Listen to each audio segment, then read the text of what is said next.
যাদের বাবা নাই তারা জানে বাবা না থাকার কি জ্বালা। এখন ঘরে ঝগড়া করেন, এখন ভাল লাগে না আব্বা আম্মাকে, এখন আব্বা এই ভুল ধরে, আম্মা এইটা বলে, এখন অনেক অসহ্য লাগে।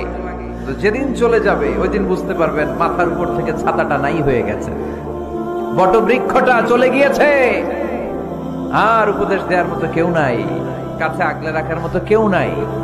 এজন্য আব্বা আম্মা থাকতে আমরা যেন আব্বা আম্মার কাছ থেকে দোয়া চাই। আব্বা আম্মার দোয়া কোনোদিন আল্লাহ তাআলা ফিরিয়ে দেয়